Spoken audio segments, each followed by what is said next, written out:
జగ్గయ్యపేట పట్టణంలోని శ్రీ కొత్త వెంకటేశ్వర స్వామివారి కళ్యాణ మండపంలో వాగ్దేవి కళాశాల వార్షికోత్సవ కార్యక్రమాన్ని ఘనంగా నిర్వహించారు.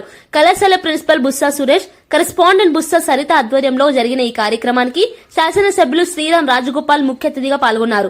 ఈ సందర్భంగా ఎమ్మెల్యే మాట్లాడుతూ వాగ్దేవి కళాశాల వార్షికోత్సవానికి హాజరు కావడం ఆనందంగా ఉందని చెప్పారు. విద్యార్థులు చదువుకునే దశలోనే సరైన నిర్ణయాలు తీసుకుని మంచి భవిష్యత్తుకు బాటలు వేసుకోవాలని సూచించారు. పేదరికాన్ని అడ్డంకిగా భావించవద్దని, కష్టపడి చదివితే ఎవరైనా ఉన్నత స్థాయికి చేరుకోవచ్చని చెప్పారు.